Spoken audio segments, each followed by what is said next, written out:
Thank you for coming here. All right, so today we'll be getting to chapter 4 of the Gita. So who wants to start?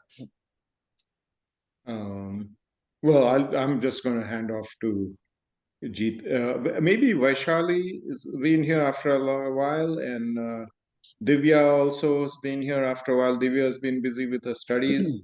Ravi has been busy having accidents, I guess, which is It's not like, a good thing. it's like not as a if good I thing. had a choice. Sorry, I think just kidding. we Just kidding. should No, request that's okay. Vaishali I know. Vaishali, you can start with your Gita ka Oh, prayer. the prayer. Yeah, sure. Thank Yes. you. And Yeah. then we'll hand it over to Jiten and Gita. Yeah, okay. I'll say the prayer and just one starting point, because actually I've not been able to read through the whole chapter. That's fine. So Okay, it was don't quite worry good. So about yeah, okay. So this will just call and repeat, or I should just say the prayer? Just the Okay, the nature. Yeah. Om Parthaya Pratibodhitam Bhagavata Narayanena Swayam Vyasena Grathitam Purana Munina Madhye Mahabharatam Advaitaamritavarshini Bhagavatim Ashtadashaധ്യായിനി Amba Tvamanusandadhami Bhagavad Gite Bhavatveshini. Thank you. Thank you. Yeah. Jiten, you want to say something? You want to start? Jiten is the most learned in our group. No. We are not. I think I can start with one thing that Krishna says. He is imparting supreme science of yoga, the transcendental knowledge to Arjuna. And during that knowledge, he reveals his avatar nature and also emphasizing reincarnation there, Yes. So what he says is that, he descends on this earth to establish dharma, and his births and sacrifices are all divine and do not get tainted by material contaminations.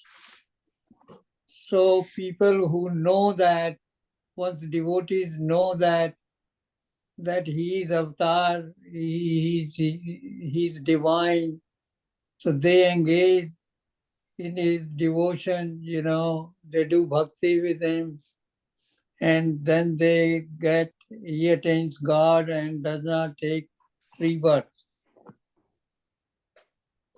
So this is one thing that he emphasized, and then reincarnation, because he imparted the science to sun god and lot of rishis, Ikshvaku and other people. He also talks about Karam Yoga, emphasizes again action, inaction, and forbidden action. And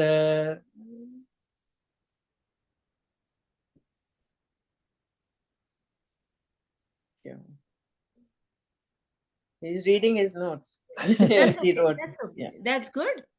Yeah. Jiten has more energy than any of us. So And knowledge. Karam yogis perform most engaging tasks, but still do not get entangled in karmic reactions. They perform all their work as an act of sacrifice for the pleasure of God.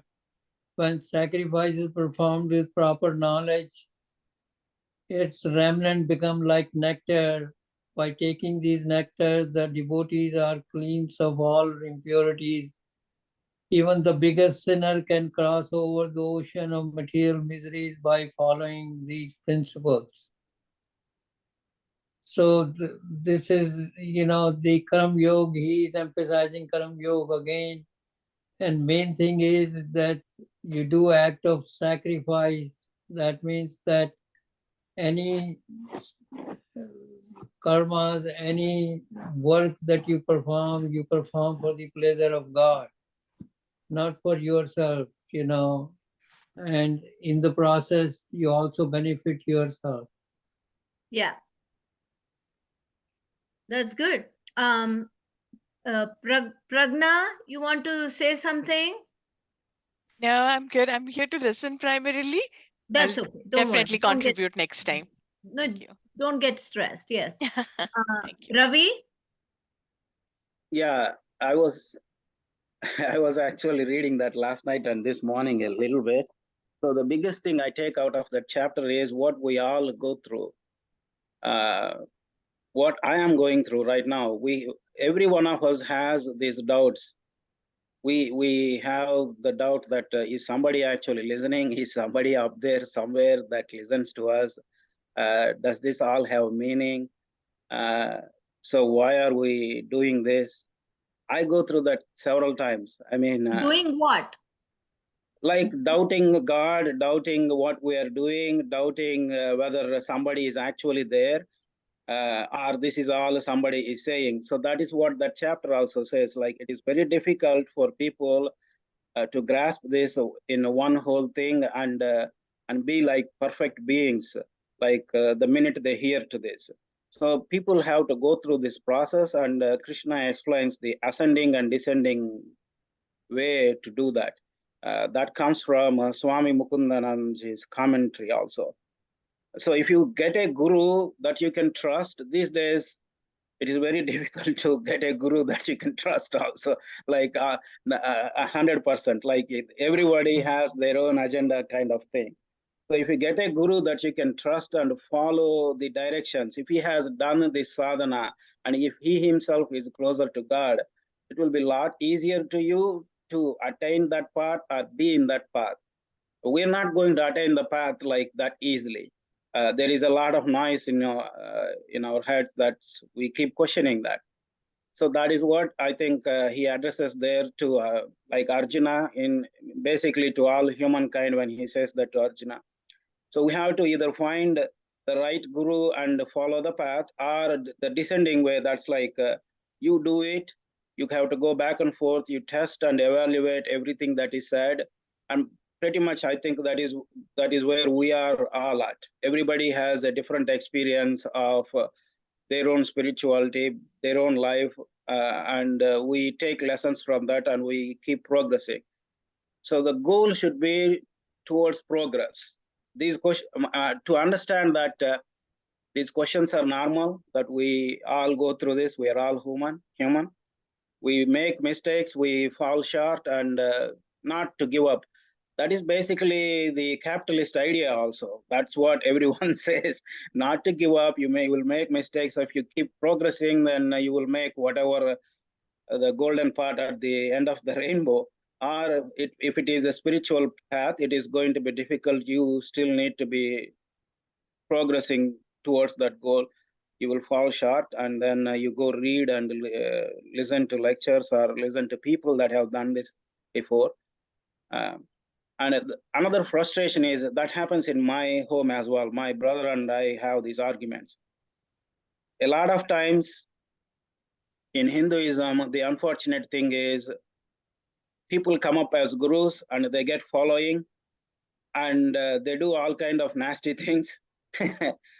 Not all of them, some of them. And the papers and the media picks up on those people. That is the first thing they do. You pick on the negative thing and you bash everyone based on that. And if you go to temples, especially in India, the priests and the people there, if you see them, it will make you upset. Like they're in front of the God. The pujaris is there taking your offerings to the God. And how can they be so mean and so money-minded? Everything is about money, like dakshina. These are the kind of things that will affect your own spirituality. You keep coming up with that, you can give up easily. And that is what we argue about, like most of the time. He is the other side now. He says that a lot of this happens in Hinduism, and I really don't like going to temple and doing these things. And I'm like, you should look beyond that. I mean, they are people too, and there is something about that that is actually keeping this all together. So it's not too far away. In my own house, there are a lot of these discussions that happen, that argument. My mom is extremely religious. My dad was like, okay, I'll just light the diya and that's it. There is nothing else to do. So there is a back and forth in our own home as well. So I can relate to that. And that is what I take from this chapter. Sadhana is not easy, and it's not going to happen in a week or a few days. For some lucky souls, that might happen, but those of us that are in this secular life, we have to keep working towards it, and I think this is one of the areas that can help. Satsang, that's what it is called, right? We are Yes. all having a satsang now, so I think that's what I take from it. Similarly, in my house also, Amma was very religious. And my father was a typical domineering Indian man, you know. But I have to say he was good to me, but because I fought back.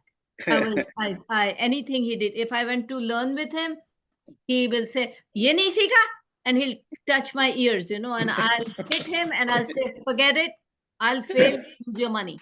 And then he'll say, "Ajao, come here, I'll teach you."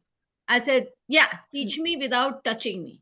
And so he didn't, and Amma would pray. Amma would pray to, we had God in Dharamstal in South India. So Amma used to pray a lot to that. And it was a lot of controversy, but I picked up music, and which both of them liked. And I used to do satsang, Jiten and all know, in Boston area. I did a lot of satsang. My daughter, my son, they all play tabla, they sing. And that's one way to pray to God, Mhm. is Yeah. by singing. And Yeah. it's really is very, very, even Praveen has started singing, you know, which is kind of so nice, you know. So anyway, so you can reach God with so many ways. It So doesn't many have verses. so many methods, you know, and you don't have to just, in my opinion, you don't have to go to a temple and sing, as do anything, but you can just sing in your own house or in a group. We used to have a huge group of people who would sing together with us. So anyway, that's that for me. Soumya, you want to say something? Sure. So I am a novice in Gita reading, so let me just put it out there. And I did go through the chapter, and incidentally, I was also explaining Dashavatar to my kid who was around 10 right now. And so I kind of like, it was like a click, kind of an aha moment, if I may say. So throughout the chapter 4, Krishna talks about, you know, karma yoga and how we improve upon, if we choose to improve upon birth by doing our duties without getting too much attached to the outcome of it, and then we become one with him. And then I was looking at the Dashavatar, and all through these avatars, if you see, there is nothing that Vishnu has done even as a person for himself. Like, it's all his actions are for the benefit of other people, of the society in general. It is like, you know, even if we take something as controversial as Ras Leela, for instance, which kind of, it ignites the curiosity of a lot of Western people, I know. But even that, if you look at it, is not done for Krishna's pleasure. It's the gopis' point of view, or the bhakti or the devotion or the love that they get from it. So it was like, I mean, maybe that is what is the ultimate goal. If we can do whatever we are doing without really expecting any benefit. And when I say benefit, it not necessarily means material benefit, but even something as small as, you know what, I did that, I feel content, or I fed a poor person, and I feel that, you know, I fed him, I did something great. If we can ascend that, that is probably would be a step towards nirvana, what he's talking about in this chapter. Praveen? Oh, um, Just since everybody's sharing, I think I'd like to join in and say that my father, he knew all the Sanskrit prayers, and he would do for Ganesh Chaturthi, he would do the prayers, with all in Sanskrit and everything. And my mother would prepare a feast, and it would take till like 2, 3 in the afternoon before any of us could eat anything. And so, as younger kids, we would even get hunger headaches, and maybe all of you have had this experience. And somehow, though, I would not say that a sort of terribly religious feeling exactly came into me, because I read, as a kid, I read Ramayana, and I read Mahabharata, and they're just beautiful, beautiful stories, right? There are such images that each of these stories brings up in your head as you go through the story, different kinds of people, and demons, and gods and goddesses. And so it's like wonderful storytelling. And whoever created these myths or these mythologies in the 500 BC or so, somewhere around that time frame, they just, these people who worked, and they conveyed these stories down just by recitation, really. And there's this science of recitation, which is used in conveying the Vedas and conveying these stories, has been really brought a kind of a science. And it's interesting because it was mainly verbally transmitted for many, many years before it started getting translated and written down. And that's very interesting. But I have to say that I never really became truly very religious Hindu, and then ultimately I learned about the Bhagavad Gita and how it's supposed to be the epitome of what is in the Vedas and the Upanishads, and then the Brahma Sutras, and then ultimately the Gita. So there's supposed to be a condensation of all the knowledge. And when you read the Gita, at least for me, when Krishna says, "You are in me," or something like that, it initially did not make much sense to me. It does not make much sense to me. And then it clicked, because someone in this group mentioned that Krishna is a metaphor for the universe, right? And if you think of Krishna as a metaphor for the universe, then everything falls in line. When he says all these things, that I was born many times before, and I conveyed to the sun god, and I think, great. I mean, if it's the universe, yeah, that's fine. The universe was there before the sun, I'm sure. And then if you say that every so many periods I come back to Earth as a living being and try to lead the beings that are having difficulties into a new period and bring back realization, then that makes sense to me that it's cyclical. It shows, and this is all scientific. And this come back to what Ravi said about what Swami Mukundananda talked about, ascending knowledge and descending knowledge, right? And in case some of you have not heard what Swami Mukundananda said, ascending knowledge is what he considers the scientific knowledge that's been gathered especially over the last maybe 100 or 200 years. It's been really accelerating. And that bit by bit we've been learning about atoms and about the different theories and the theory of relativity and all these things. And There have been all incredible inventions coming on. And he says that, well, it's been very good, but it's slow and it's not necessarily always correct, right? That you come up with a theory to explain a certain phenomenon, and then you have to correct that theory. But ultimately, you come up with some kind of theories that explain the phenomena that are around in the world. To me, that's God's word.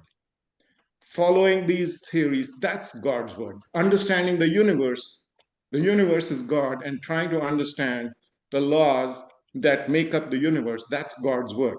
So this so-called ascending knowledge that Swami Mukundananda, I think, is not completely comfortable with.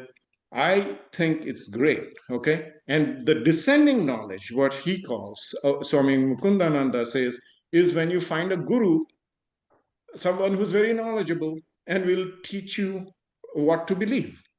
And unfortunately, I completely reject that because there are so many gurus and they tell you all kinds of confusing things, and I don't want to listen to them. I want to listen to the experiences and experiments and things that people are sharing with us, the scientists are sharing with us, and that makes a lot of sense to me. So, and I do want to, I think Ravi mentioned and Lata mentioned that they have parents, especially the men, who were not so religious. Their fathers were not terribly religious. And I kind of identify with that because when I used to go through the history books, I used to try to find, where do the Hindus win the wars? They never won the wars, right?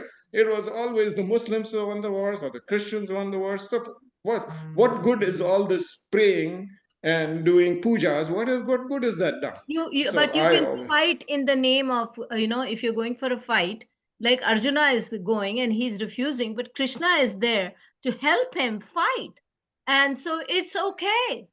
I mean, it's okay. We don't have to put our country down or our history down. No, but well, I might be sort of deviating from the key points, so I don't want to necessarily. Pravin, Hindus have also won a lot of wars. It's not given in the history. A lot of that has been ignored.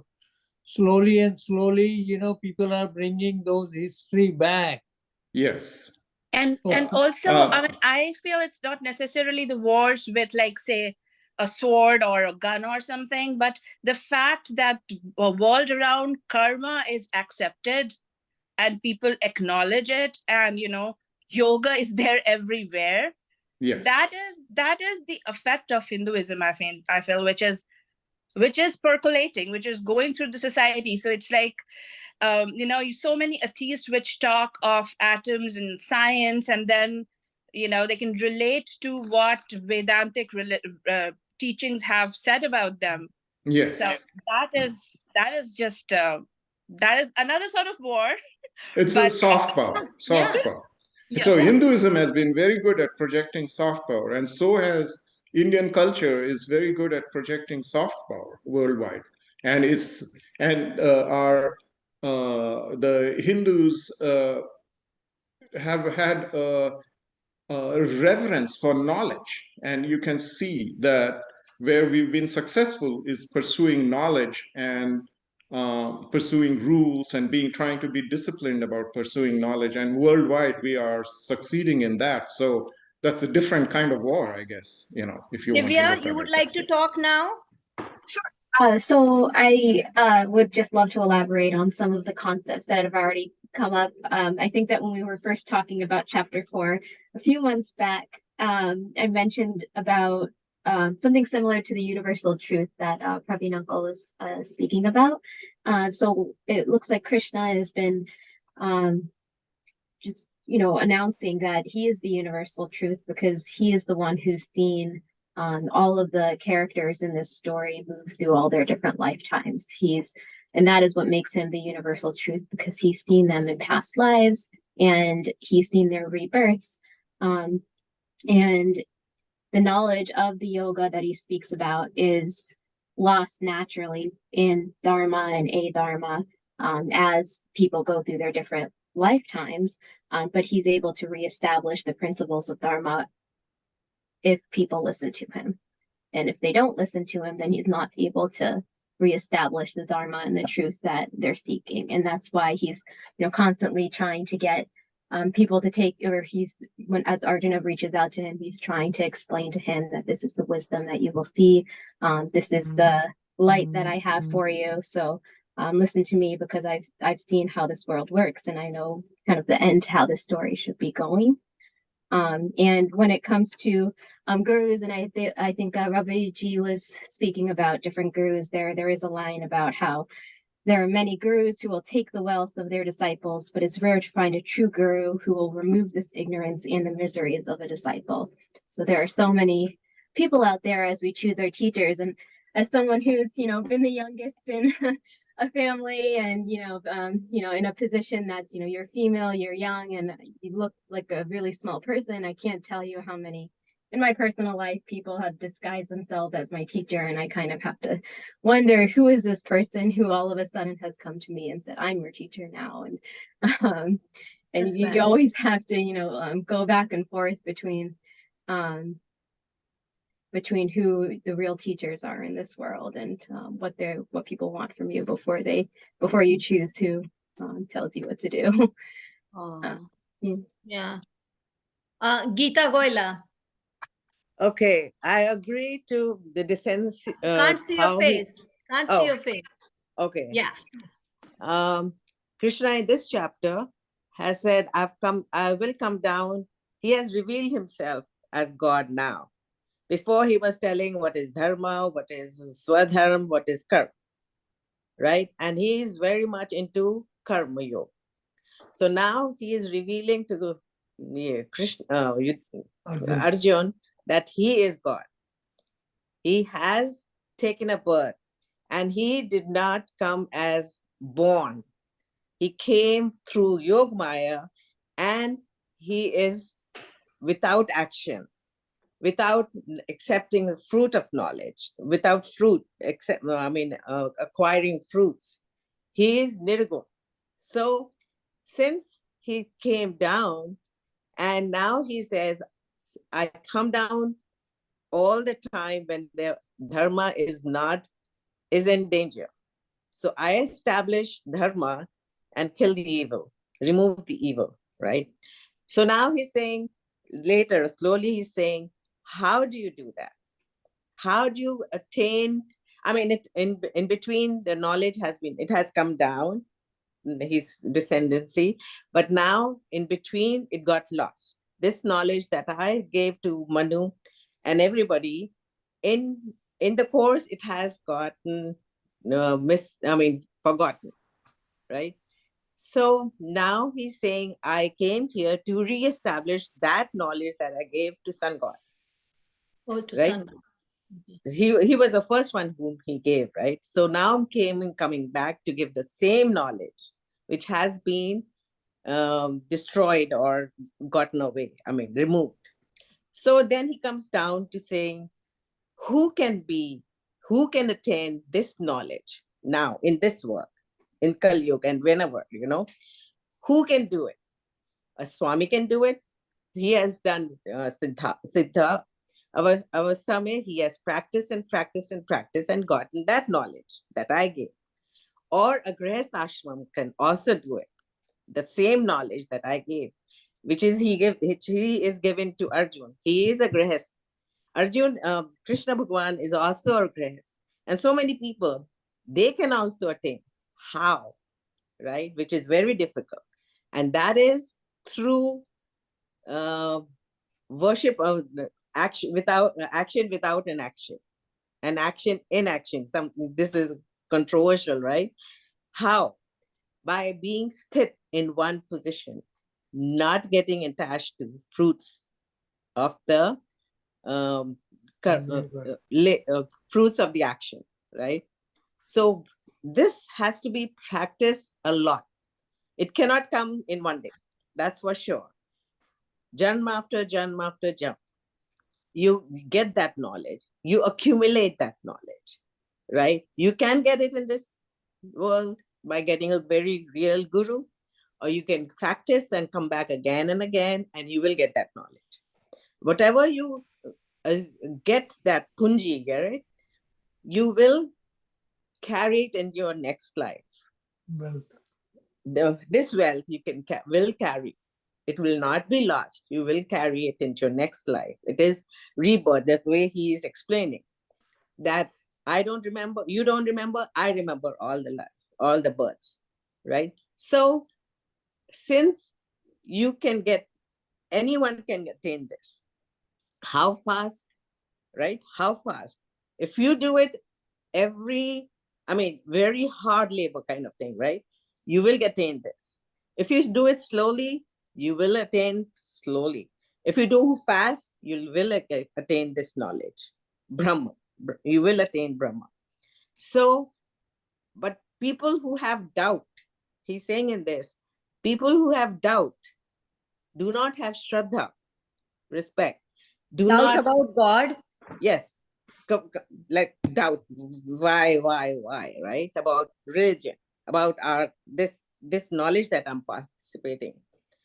Have doubt, do not practice, right? All these things, and without doubt, and you have to do with respect. If you have all these, then you will gain. Your knowledge is like, then he goes around, then he goes forward and he's saying how people have in the Agni, right? In one of the verse, it's saying, swaha kar dete hain, apne, what do they do? They sacrifice in the sacrifice in the fire. What do they sacrifice? They sacrifice their Life. Life. No, what life? They sacrifice their breath. They sacrifice the food in the Agni. And they sacrifice few more things that he has talked about. They sacrifice and they become purified, right? But all these things, it comes with a lot of practice, with a lot of respect, with a lot of faith in God. Then is the time that you will reach a certain thing. Then you will become Brahma. You see Brahma in everything, and Brahma will see. It's a controversial word. You see Brahma in everything, and you will be Brahma, right? You have realized it, self-realized. Who am I, right? I am Brahma, and everybody else is also Brahma. You see everyone. Just like Prahlad, I'll give you an example. Like Prahlad said, asked his father, is there God in the stump, in that pillar? He said, yes. And then Narasimha came. Hiranyakashipu. Yeah. Then Narasimha Dev came and he said, okay, here I am in this. वो जो pillar से निकलता है. Hiranyakashipu went and kicked the pillar and then he came out. Yeah. So that's what it means, that in everywhere that is God. And in God, you are there. So you are a well-realized person. That's what I came out, with From this. With chapter. Share. Can you hear me? Yes. Yeah. So it's funny because I'm actually literally next week starting that fasting experience seminar, 3-month fasting, basically sharing my own sadhana practice.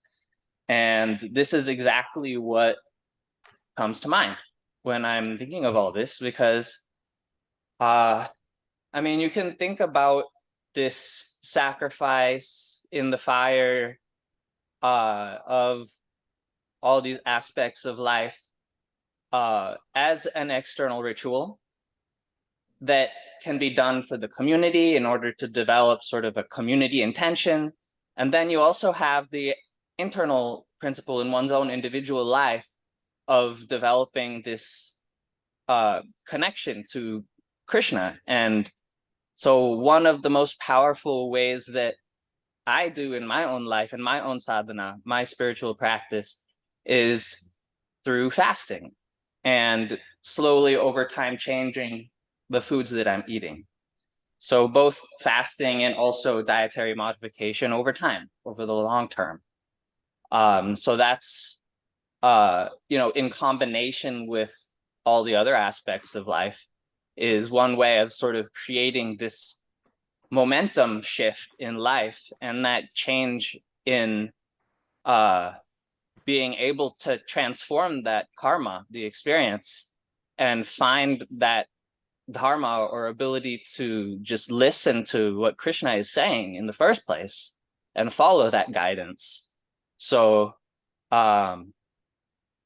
yeah, that's, I guess, one thing that comes to mind is that fasting and that in your own individual life, that fire is the fire of digestion, which is so important to take care of and to feed appropriately. So yeah, I don't know if anyone wants to. Oh, yeah. One Okay. thing I want to say something here. Yeah.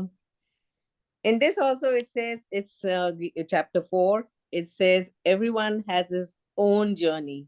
It's your journey of life. You can do whatever you want and how you want to do it, right?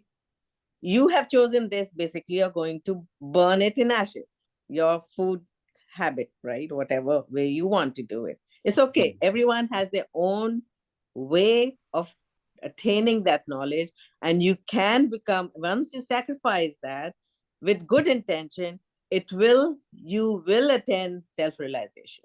And it takes a long time. I mean, it takes over the years. You then wants to say something. Yeah, this is for Pravin, Pravin, you keep on emphasizing religion, Hindu philosophy is not religion. It's only when you do a lot of rituals that it turns into religion. A lot of people have done that, Yes, yes. And that's why it's so notorious, because we don't have the real pundits. Yes. We have the pundits who are dominated by material gains. Also, pundits who are basically doing a lot of these rituals, which No, And no, they real are, and they are Pandit also. controlled by the temples too. They have to do what the temples want them to do. No, I know. So therefore, that system is ritualistic system, Yes, yes. But knowledge of Hindu philosophy is real knowledge. They tell you what is life, what you have to do, what your duty is, all these things. No other religion you can say, or no other philosophy tells you what to do in this universe.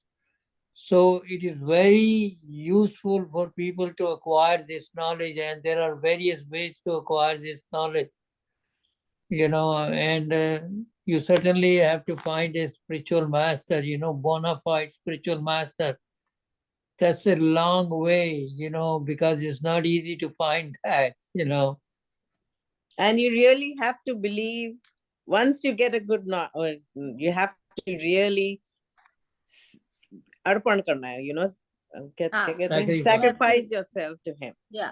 With full faith. That's what it is. You have to. Vaishali? Yes. I just wanted to say this one point regarding how Pravin and all said this, and this is how the chapter 4 starts, that Krishna says, I gave this knowledge of yoga to the sun god, and through sun it came to Manu, his son, and then to Ikshvaku, the ruler of the solar dynasty, of which Ram and all are the Raghuvamsha clan, Ikshvaku. So that's how it came down, and then somewhere it got lost. I think somebody mentioned that also. After that, I think I read this in some book that Krishna goes on to this next shloka where he kind of answers an unspoken question asked by Arjuna. Like, I think Arjuna wonders in his mind that if it has come down like this and it's been lost, now why are you telling me this now? Like, so this is when Krishna tells him in that shloka that I'm telling you this because you are my friend and a devotee. And then I think also Arjuna wonders that why in the middle of the battlefield? Like we all know they were in exile for so many years. And before that, also in the palace, Krishna used to come and go like a friend and as a relative. So why not then? And why not in those exile years? Was I told about this yoga? So that time, I think Krishna says that there's always a time when we are prepared to get a particular knowledge. Because I think in those exile years, Arjuna was busy collecting weapons because he was just concentrating on the fight, which was going to come after those many years to win his their kingdom back.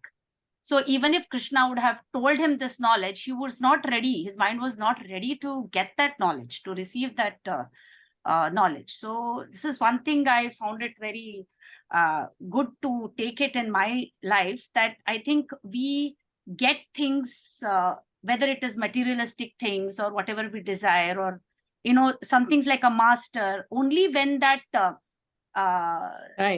inquisitiveness and that, you know, curiosity is there within us, and our mind is prepared through various things, through prayer, through sadhana and all. When our mind is prepared and we are ready to receive, is we get this knowledge. I mean, we get the knowledge or anything, any materialistic thing or anything from God. So our mind has to be prepared for that. And I think Arjuna's was prepared at that time because he actually was in that situation where he was in between the two armies. And he saw all his relatives and gurus and everybody in front of it, and that front of him.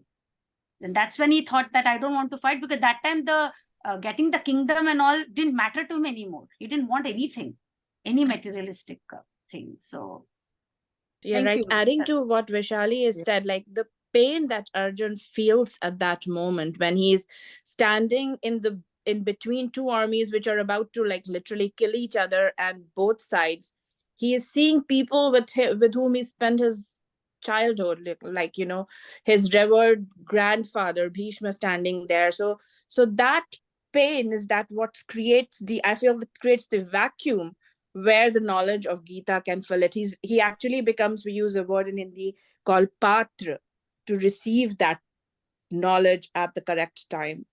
Yes, because that's the time he also tells Krishna that if the knowledge is so superior, let me just take the role of a sannyasi. I'll just go away from here and get that knowledge. But then Krishna says, no, you will get the knowledge here because you have surrendered to me as a devotee now, and then you will do the action, your duty, which is to fight.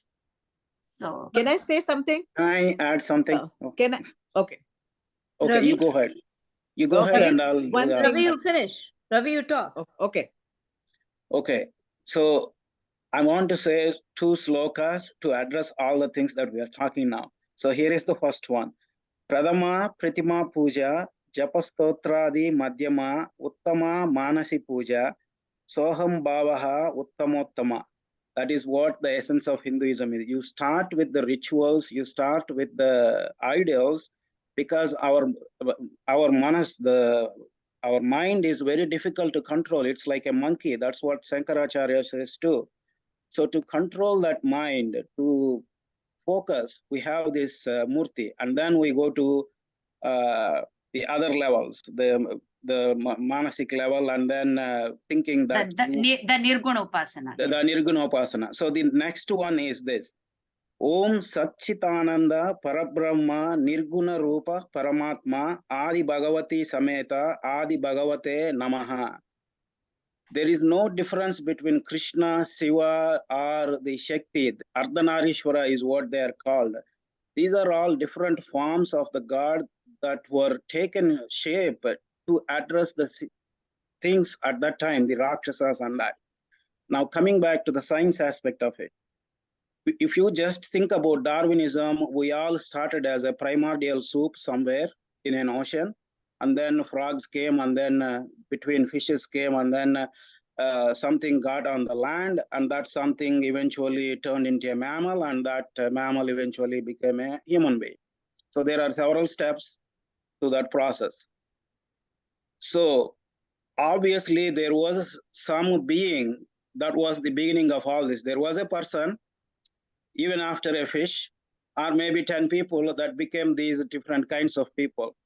So we are all images, or at least a small part of that. If you take it that, like in a science also, Even now, we're hardly 100, maybe 200 generations from that starting point. 5,000 years ago, 10,000 years ago, who knows exactly? Even science is still evolving on that. So we have that little bit of DNA. I think I said this earlier also. Little bit of DNA from that fish, from that first person or the 10 people that evolved. So in Hinduism, that is what is Manu is. That is where Brahma is. Brahma's sons Kashyap and all this comes. So there is a lot of depth to it. And the next part, Pravinji, what it's talking about, this is what everyone that is in the secular world thinks about. Why do we keep losing? Why are Hindus so docile? Why haven't we addressed it? If we have lost so much, we would not be here sitting talking about Hinduism and we are debating about all these things. We would be only talking about Islam or Christianity. That is what everyone has tried. Every continent and country where Islam went and Christianity went, there is nothing left. You have Native Americans here in a replica in a museum. You have a day that celebrates them and there is nothing left of them. But we are still here, even after thousands of years. There are issues in Hinduism that happen. There are bad things. There are people, there is a lot of infighting. There are people that fought over Vishnu and Shiva. That is how bad Hinduism was in 1000, 1200, 1300 AD when all this was going on. Obviously, that's a whole different topic. But Shivaji was there. There were other people. If not for Sardar Vallabhbhai Patel, India would be in a lot more pieces today, as it not. So there are people that have done really good things. I will take a lot of time if I keep talking about that history and all. I want to give others a chance. That's a topic for some other day. But I want to add that this is the only faith. This is not even a faith or religion. It asks you to explore yourself. There is no other in Hinduism. There could be a Christian or a Muslim or anyone else that is there that want to be spiritual and that want to pursue this. They can be praying to their God and they can still be a Hindu or a spiritual seeker. It is about seeking, knowing yourself and reaching that ultimate Paramatma or that Nirguna Rupa. So there is no other in Hinduism. So that is what the whole concept is. And our response to that, obviously, because everyone is having a group, obviously we have to protect this way of thinking and take it forward, because there are so many problems that happened. And there is a real threat of losing this if we don't stick together or do something about it. We can't even practice it once you think about it. If you convert, there is nothing such as seeking or anything. You have to either stay in it or away from it. You have to accept that God and say, oh yeah, I can see that, or you can't even question anything. You're dead. That is what is happening in many countries. Like I said, this is a whole another topic. It gets political. It's for another day. I will let someone else speak now. Mallika, you want to talk, beta? Well, I think Gita wanted to talk, no? Let Mallika get her chance. Okay. Mallika, are you there? Yeah, I'm here. I'll keep it very brief. I think this chapter was very, very interesting to me. And I think it's in learning about these concepts of action, inaction, and action, sort of very deep and complicated topics, but very applicable to life for sure. I think in reflecting on times where I've been anxious or stressed about something, typically it's related to anticipating the outcome of something. And when I try to redirect myself and focus on the task and trying to, which is really what's in my control, I think that helps for sure. So as I'm, hearing the conversation and rereading each verse of this chapter, I feel like this one is just amazing, and very, very applicable to my life. So that's all I wanted to say. Thank you. Gita, you had to... Yeah.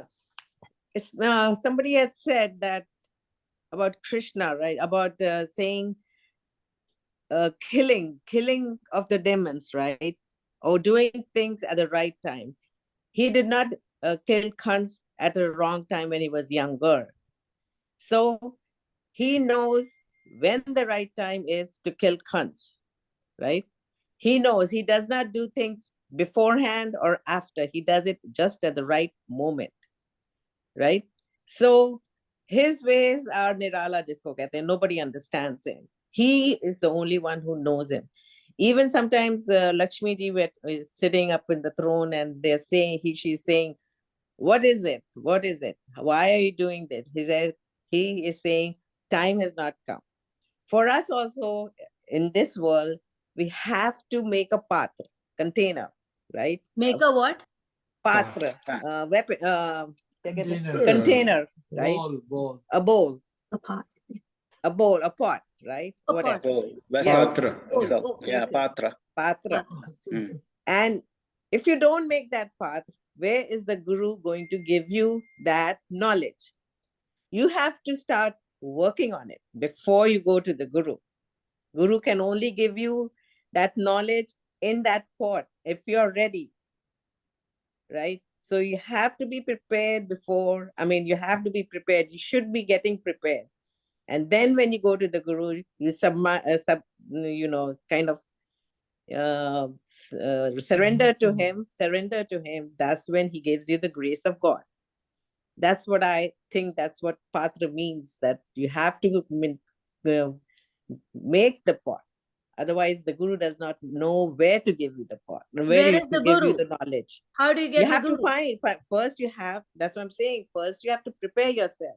You have to do action in action and not, okay, action in non-action, right? You have to become a siddha. You do not do things for others. You do, it's your journey. Every individual has its own journey in life towards God, towards realization. And you have to follow the path. It's not easy. It might be, life after life after life, which I said you can accumulate, and then finally you make a path, and then you go to the guru, and where you do sadhana, and then you get the grace. That's what I think. Patra, that's what it is. If I can say one thing. Sure. Earlier I had said I don't accept any gurus, right? But for me, getting knowledge of the universe, of the world, of how it works, that's my goal. And if that's pursuing God, then that's what I'm pursuing. And for that, I can say I have infinite gurus, okay? And there are all kinds of people who have expertise in different areas. And even they may not always be correct, but you can get a lot of wisdom when you listen to a lot of these people. And so, in a sense, I have a lot of gurus, I would say. Yeah, Recently I read about one of my friends who believes in Sadhguru a lot. And Sadhguru has started a project called Save Soil. I think it's wonderful. Yes. I mean, I think Shiv is doing that already. He's got a small farm and you grow your own fruits, you grow your own vegetables, and you eat from your own farm. What could be better than that?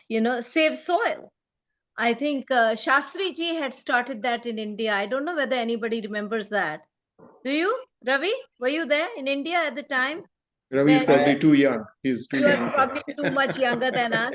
But he had started that movement called every Tuesday we had to do fast. We were little kids and we did it. Every Tuesday night, no food. And we said, Shastri ji has said that. And then he wanted us to start a garden. So we started a garden. Ever since then, we always had a garden. Oh, you mean Lal Bahadur Shastri ji? Yes, of Yes, course. I was not born. So Oh, wow. You're very young. Yeah, we were. Yeah. It was none of you were probably born. I then. was there at the time. We also did that. Oh, really? yes, Yeah. I loved him. I loved him so much. yeah, it's yes. But he lived for a very short time. He'd gone to Russia and I don't know whether he got killed or I don't know what happened. He got killed. Yeah, I think Got so. killed. Very controversial. Yeah. I am sure the Congress people were Because wanting. once he came back, his body was blue. So his wife asked people, why is he blue? So nobody answered that question at that there- time. There are a lot of books now on what happened those 2 nights when he was there in Russia, and there was KGB involvement and a lot of those things. So yeah, it was not a natural death. He was against a lot of things that were going on in Congress at the time. Yeah. And it was a power politics. There's this movie on this, the Tashkent Files. It's Mhm. all about this. Oh, we should watch it. Yeah, they, the Tashkent they made the Files. movie recently. Yeah. You know, it's I not a think- very recent movie, but yes, quite recent. I Tashkent think Files. let's end this by Vaishali's this thing, sloka, and then we can stop the video and then we can talk. Okay, Vaishali? Yes, yes. Om Sarve Bhavantu Sukhinah, Sarve Santu Niramayah, Sarve Bhadrani Pashyantu, Ma Kaschit Dukkha Bhag Bhavet. Om Shanti Shanti Shanti. Harihi Om Shri Gurubhyo Namaha. Harihi Om. Thank you. beautiful. Thank you. Shiv, now you